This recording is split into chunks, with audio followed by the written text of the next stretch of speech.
But whatever. Like, Bill Cosby is a brilliant fucking guy. Why would Bill Cosby want to be friends with some lady? Do you know what I mean? Like, what? Just because you're great looking. Yeah, well, I think it's entirely possible that a guy could be friends with a beautiful woman. Again, even though he wants to fuck her, just keep it together and just be friends with her and, find some interesting muse qualities. I don't think it's impossible, but I do think it's not very likely in my experience with For years, people thought they already knew the darkest truths about Bill Cosby, the man once celebrated as America's dad, who destroyed his legacy piece by piece with scandal after scandal. But according to Joe Rogan, the story doesn't end with accusations, courtrooms, or prison time. No, what Rogan laid out is far darker, far more sinister, and tied directly to the mysterious and tragic death of Malcolm-Jamal Warner. Rogan didn't just scratch the surface. He peeled back the curtain on Hollywood's ugliest secrets, exposing a side of Cosby that the public had never seen. He claimed that the world's favorite father figure wasn't just guilty of manipulation and abuse. He may have been connected to silencing the very young man who once called him a mentor. In Rogan's words, Malcolm-Jamal Warner wasn't just a casualty of life's cruel twists. He was a target. According to Rogan, this wasn't speculation. This wasn't just another conspiracy floating around the internet. This was a scandal backed by leaks, files, and chilling testimony that painted a horrifying picture. He explained that sources close to Warner believed the actor had stumbled onto truths too dangerous to stay hidden, and for that, he paid the ultimate price. Has this been difficult for you? Yeah. Because when you watch someone who you know and love, go through what he's going through, it's difficult not to, not to feel something, have some kind of emotional response to, what this person is going through. Have you spoken to him? Yeah. Listeners sat frozen as Rogan described how Warner had begun questioning Cosby's influence, noticing cracks in the carefully polished empire built around him. Warner, he said, was growing restless. He didn't want to keep playing the Hollywood game, and those who break the rules of silence in this industry often face consequences. Rogan didn't mince words. Malcolm-Jamal Warner knew too much, and in Hollywood, that's a death sentence. Rogan laid out details that were nothing short of chilling. Warner, he said, had been pressured to attend a private meeting in Philadelphia in the days before his death. Cosby himself allegedly dictated what Warner should wear, how he should appear, and even how he should style his hair, an act of total control that many listeners found deeply disturbing, but Warner never made it to the meeting. He fell ill, canceled the appearance, and for a fleeting moment, it seemed he had slipped away from Cosby's grip. Yet just days later, Warner was gone, his life cut short under circumstances that suddenly didn't feel so random. Rogan's revelations didn't stop there. He claimed that leaks from courtroom sources and hidden files suggested Cosby's involvement went much deeper than anyone ever dared to imagine. According to Rogan, encrypted documents, sealed testimony, and even whispers from industry insiders pointed toward a cover-up. The narrative that Warner's death was an accident was nothing more than a smokescreen.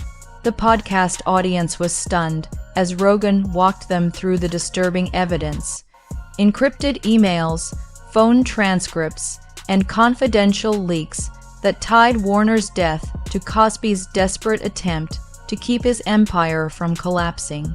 Cosby, Rogan emphasized, wasn't the victim of a witch hunt, as some had once claimed. He was the puppet master pulling strings in the shadows, willing to go as far as it took to silence anyone who threatened him. The internet immediately caught fire. Clips of Rogan's claims spread across social media. Hashtags surged, and old footage from The Cosby Show resurfaced under a new, sinister lens. Fans slowed down interviews and rewatched scenes, pointing to subtle moments of tension between Cosby and Warner that now seemed impossible to ignore. What once looked like fatherly affection now carried the weight of manipulation. Rogan made it clear this wasn't just about one fallen celebrity. This was about an entire system. Hollywood, he argued, had long protected predators while silencing those who dared to speak out. Warner's death in his telling wasn't simply the loss of a talented actor. It was the deliberate silencing of a voice that threatened to expose Hollywood's darkest underbelly. According to Rogan, Warner had uncovered truths that connected far beyond his own life. The files and testimony suggested that Warner had seen enough to bring down more than just Cosby. He knew about the patterns, the manipulations, and the hidden crimes that were buried beneath layers of money and fame. And that, Rogan claimed, was why he had to be stopped. The podcast turned from shocking to explosive, as Rogan detailed what insiders described as the missing 6 minutes. A piece of footage tied to Warner's final hours reportedly showed him in a heated exchange with Cosby himself. Malcolm's voice, Rogan explained, was trembling as he tried to break free from Cosby's control. But then, the video glitched. 6 crucial minutes vanished, erased, leaving only chilling questions. Who deleted it? What happened in that missing time, and why was Warner silenced forever afterward? Rogan told his listeners that these weren't coincidences. This was a pattern of control, manipulation, and silencing that had been operating in Hollywood for decades. Warner was simply one of the few who got too close to exposing it, and for that, he was eliminated. By the time the podcast episode ended, listeners were left in stunned silence. Joe Rogan had just connected the death of Malcolm-Jamal Warner to one of the most powerful predators Hollywood had ever produced. He had framed Cosby not just as a disgraced figure, but as a man whose crimes may have stretched far beyond what the courts had ever revealed. And as Rogan warned, the truth was only beginning to surface. The leaks were coming faster, the whispers growing louder, and the evidence piling higher. Hollywood's darkest secret wasn't buried anymore. It was crawling out of the shadows, and the name at the center of it all was Bill Cosby. This wasn't just about Cosby's fall. This was about Hollywood itself, its corruption, its betrayals, its cover-ups. And thanks to Rogan's explosive revelations, the world was finally starting to see the cracks in the glittering facade. But here's the haunting question Rogan left lingering. If Cosby could silence Malcolm-Jamal Warner, who else has Hollywood buried under the weight of its lies? Rogan's claim that Malcolm-Jamal Warner's death was no accident but a silencing orchestrated at the highest levels of Hollywood power. But Rogan hadn't spoken in vague terms. He gave details that sent shivers down the spine of anyone listening. He spoke of hidden USB drives containing recordings, of sealed documents buried deep in legal archives, and of encrypted emails between Hollywood executives, terrified that Warner was about to blow the whistle on something enormous. Rogan warned his audience that this wasn't just about one man's sins. This was about a system rotten to its core. According to Rogan, Malcolm had stumbled upon information that could dismantle careers and shatter empires. Warner wasn't just an actor. He had become a liability to people who had built their lives on control and secrecy. The leaked testimony Rogan described hinted that Warner had been gathering evidence, quietly documenting Cosby's manipulative practices and his dangerous web of influence. Warner, it seemed, wasn't content to stay silent anymore. And then came the story of the courtroom, what Rogan described as a scene that could have been pulled straight from a thriller. Witnesses whispered that during one explosive session, files were displayed that pointed directly to Cosby's role in Warner's demise. Confidential transcripts revealed conversations where powerful insiders spoke of Warner, as a problem that needed to be contained permanently. The phrasing was cold, clinical, yet chillingly clear. Warner wasn't just a co-star or mentee, he was a threat. The silence in that courtroom, Rogan said, was deafening. Reporters scrambled for the exits, desperate to file breaking headlines. Industry insiders in attendance lowered their eyes, their faces pale. It wasn't just that Cosby had been accused of crimes before. It was that this new revelation suggested a far darker legacy. And then came what Rogan referred to as the missing footage. A USB drive handed to investigators contained grainy video captured hours before Warner's tragic death. On that video, Malcolm could be seen in a dimly lit room, facing Cosby in a tense confrontation. Warner's voice cracked with desperation as he said, "You don't get it. I've tried, but you have a hold on everything, on all of us." Cosby's face was cold, his expression unreadable. He leaned in, whispering something that the audio barely caught. "There's no walking away." But just as the confrontation reached a fever pitch, the recording abruptly cut out. 6 full minutes gone, erased, deleted. As Rogan emphasized, this wasn't a glitch. This was a cover-up. Someone with power wanted those minutes wiped clean, because within them may have been the final proof that Warner's death was no accident. The reaction to this revelation was explosive. Rogan described how the internet erupted into a frenzy of speculation.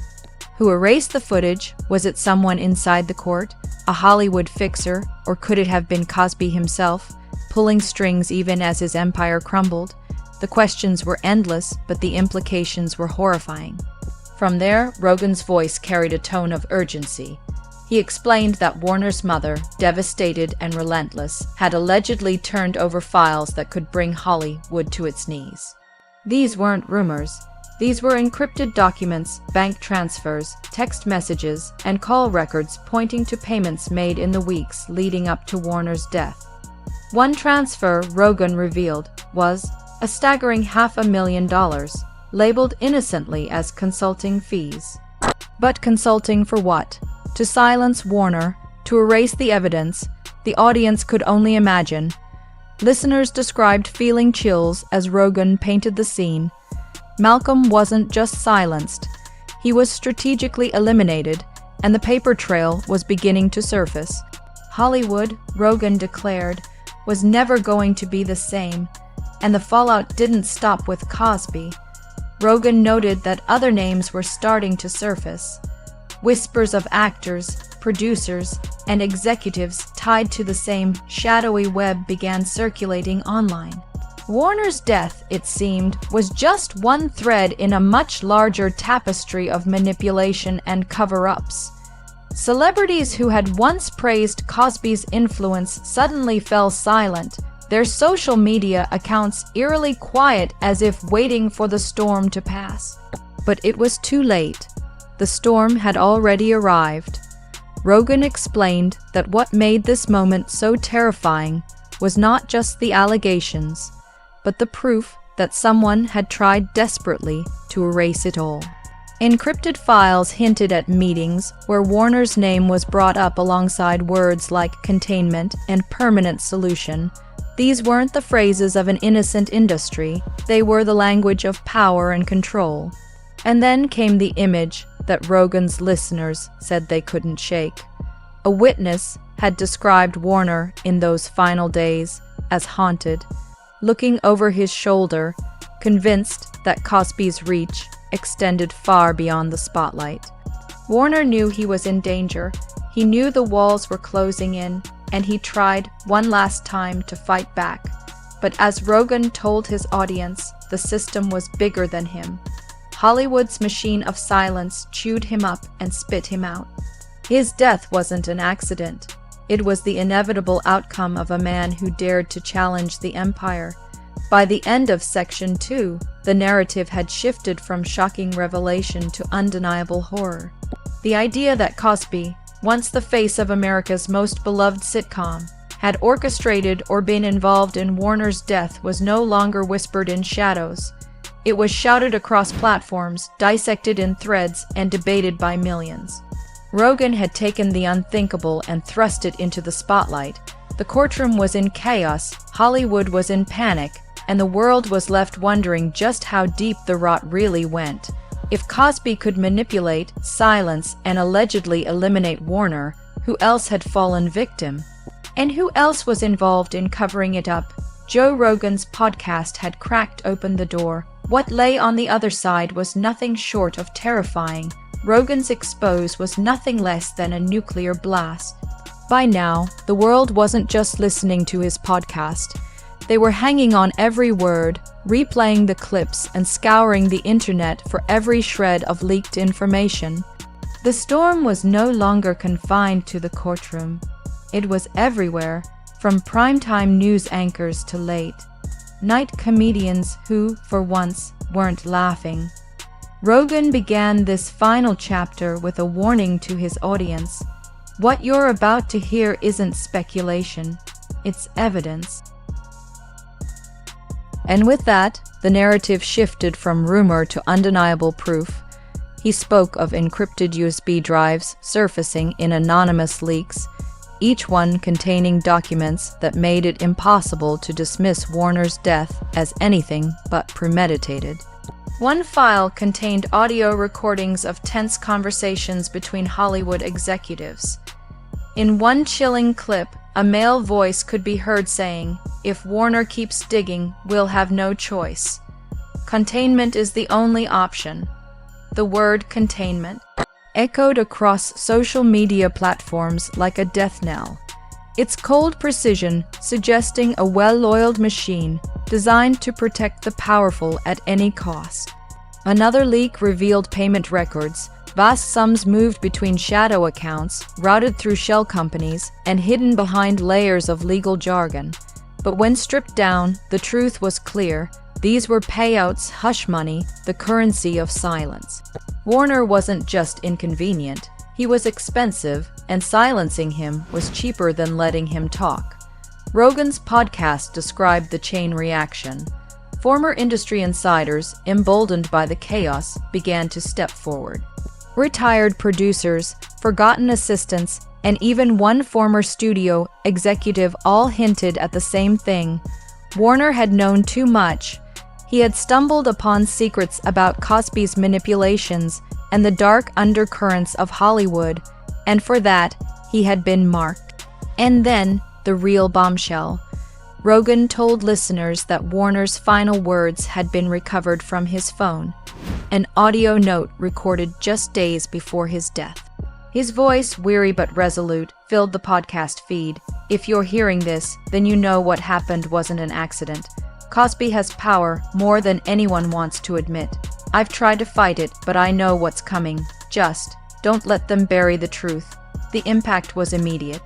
Fans who had grown up watching Warner on screen were left reeling. He wasn't just a victim of circumstance. He had predicted his own downfall, leaving behind a desperate plea for justice. Rogan's narration of those words felt like a dagger to the heart of anyone still clinging to Cosby's once untouchable reputation. The courtroom, Rogan explained, was shaken to its core when this message was played aloud. Gasps filled the chamber. Reporters nearly tripped over each other to file stories. Even Cosby himself, usually stoic and dismissive, reportedly shifted uncomfortably, his mask cracking under the weight of Warner's voice reaching from beyond the grave.